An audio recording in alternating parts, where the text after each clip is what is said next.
Hello everyone. Welcome back to Adventure Recaps. Today I am going to explain a horror and adventure movie called Resident Evil: The Final Chapter 2016.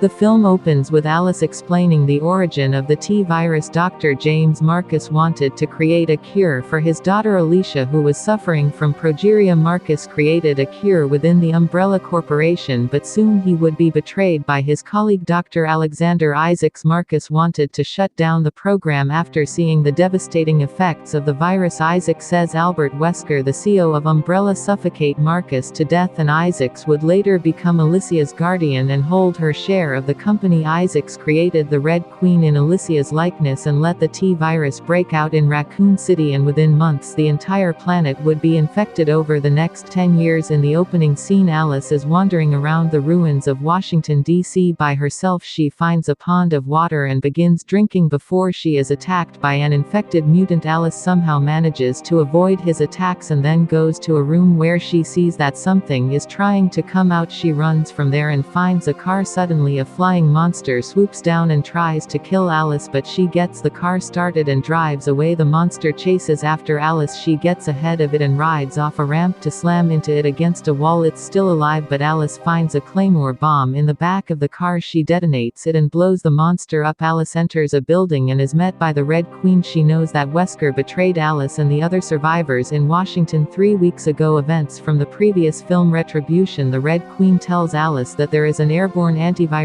located within the hive of the Umbrella Corporation in the ruins of Raccoon City, and she has 48 hours to get there and unleash it, or else Umbrella will launch one last strike against the survivors. When Alice questions why the Red Queen would help her, she points out a mutant behind Alice. Alice separates his head from its body. She asked her, "Why would you help me?" The Red Queen tells that my programming will not allow me to harm the Umbrella Corporation and make it to the hive. There you will get your answer there. Alice makes her way toward the ruins of Raccoon City in a stolen car, but is ensnared in a trap laid out by Umbrella mercenaries. She sees Umbrella bikes and their soldiers. Suddenly they start to attack Alice, but she gets the upper hand and starts kicking their bodies and shooting them dead. She tries to take one of their motorcycles, but it only works for Umbrella operatives, so it electrocutes her and knocks her out. Several hours later, Alice wakes up inside a convoy with other survivors who have been captured. She is greeted by Isaacs. Alice at first questions how he's still alive after she killed him in extinction, but she realizes she killed one of his clones. Isaacs has Alice's hands tied to the back of the convoy, so she has to run as thousands of the undead zombies are chasing her. Isaacs tells her that we reach Raccoon City in over 12 hours, so I want to know what you know. If you don't tell me, your position will be like the same. She hops back onto the convoy and starts fighting Isaac's henchmen. She kills several soldiers and throws them to feed on zombies. Finally, Isaac steps out to take on Alice himself. After a brief fight, Alice chops off his hand so she can take control of the motorcycle and escape. Isaac's army starts to shoot Alice with guns and rocket launchers, but Alice successfully escapes. Alice arrives in the ruins of Raccoon City and sees that the hive is on the other side of a massive crater in the ground. She heads on over and is hit by a trap set up by some survivors. She is taken in by Doc, Razor, Christian, and Cobalt. They try to hold Alice captive until Claire Redfield steps out and sees Alice. Doc treats Alice and she learns that he and Claire have formed a relationship. Claire explains how she got away from the Umbrella operatives on the Arcadia ship at the beginning of the 5th film Retribution. Alice explains her intentions and plans to storm the hive in order to get the cure. Meanwhile, Isaacs leads the Umbrella military convoy toward Raccoon City with the undead following closely. The survivors gear up for the impending attack. Alice meets Abigail, a mechanic that built most of the machinery in the hideout. With her help, the survivors construct traps as the undead start closing in. The survivors launch flaming barrels of gasoline into the undead crowd, along with sending huge chunks of debris down on them. A female survivor starts running toward the hideout. The group tries to protect her, but Isaacs has her shot dead before she can reach the gate. The survivors start making their way toward the hive. Kobold gets killed and eaten by the undead. Alice fights one of Isaac's henchmen, Thomas. He nearly overpowers her until Alice shoots him. They tie Thomas to the back of the convoy, but he's not as fast as Alice and he becomes becomes zombie food. Alice and her group see two more armies of undead headed straight towards them. That's why they decided to start making their way toward the hive. Isaac orders Wesker, who's operating from Umbrella's main building alongside the Red Queen, to send out the Cerberus dogs to attack the survivors. Christian is mauled by one of the dogs and the rest of the group escapes by jumping into the river. The team heads inside the hive and is confronted by a now undead Christian. He chases the team into the building as the walls start closing in. Alice fights Christian and gets out before the walls close on him. As they advance further, they encounter a computer with the Red Queen speaking to them. When asked why she is helping them, the Red Queen shows the group a video file of a board meeting in Umbrella, with Isaacs deciding that they must go ahead and willingly kickstart the apocalypse and weed out the strongest survivors among them. The Red Queen considers it as going against what she was programmed to do. She tells Alice to take an earpiece so that she may inform her that there is an Umbrella informant among them. The team must go through a rotating van. Wesker has a go in reverse, causing the fan to suck the air in the opposite direction and pull the team toward it. Alice grabs Abigail before she gets pulled in, but Abigail loses her grip on the bag she's holding onto and she gets dreaded by the fan. The team gets closer to their destination. They crawl through some vents, which leads to some members falling through trap doors. Alice and Razor fall into a room where Razor gets killed by a mutant beast. Alice shoots it multiple times, but it doesn't die. Alice battles the beast and eventually kills it. The three survivors of Alice, Claire, and Doc make it to the top floor of the facility to encounter the original Isaacs. The one from before was another clone. Alice considers her options in killing him with an ice pick, decanter, and glass at her disposal, but Isaacs has a protective software in his lens that allows him to anticipate a possible attack. He holds the antivirus and threatens to drop it unless Alice drops her gun. Doc doesn't drop him and Alice figures he was the informant. Isaacs then reveals to Alice that she was always a clone of Alicia Marcus. With this revelation, the antivirus would kill her since it would destroy anything infected by the T-virus. The original Alicia is an old woman in a wheelchair who missed out on life due to her illness. She blames herself for the outbreak because she felt she was too weak. Wesker appears and holds Claire at gunpoint since the Red Queen cannot harm an Umbrella employee. Alicia fires Wesker, allowing the system to slam a door down and sever Wesker's foot. Isaacs gets away and Alice leaves Doc to Claire. She shoots him in the head for his deception. Alice leaves Wesker with a detonator in his hand for when he is ready to die. The original Alice tells Alice that if you release the antivirus, it will kill all organisms infected with the T-virus, but Alice tells her that I have no choice. Alice and Claire go after Isaacs. They fight him as he ascends on a platform. Alice follows him into the laser grid. Isaacs holds her hand and has her fingers severed, but Alice takes the opportunity to pull a pin from a grenade in Isaac's pocket. It blows upon his side. Alice takes the antivirus from his pocket and kicks him down. Alice goes outside to drop the antivirus. As time is about to run out, she drops it, but Isaacs catches it. Just then the Isaacs clone arrives with the undead army. He sees the original Isaacs and is in disbelief that he is not the original himself. Clone Isaac stabs original Isaacs to death before the undead tear into the clone. Alice drops the antivirus before the undead catch up to her. Within seconds, every single one of them drops dead for good. Wesker takes his thumb off the detonator, causing the facility to blow up and kill him and Alicia. Alice then collapses. Alice wakes up to Claire telling her she succeeded. Alice wonders how she is still alive. A projection of the Red Queen tells Alice that the antivirus destroyed the T-virus cells in her body, but her healthy cells kept her alive. Alice asks why the Red Queen didn't tell her this before, and she states that she needed to know that Alice would be willing to sacrifice herself for the rest of humanity. She shows Alice that before Alicia died, she uploaded her memories to give to Alice so that Alice may remember the life Alicia used to have. Now that she is the woman Alicia could never be. In the final scene, Alice rides away on her motorcycle alone. Her voiceover states that it could take years for the antivirus to completely spread across the globe and that her work is not done. She is pursued by three ween monsters flying overhead. Alice simply grins and keeps on riding. The movie ends here.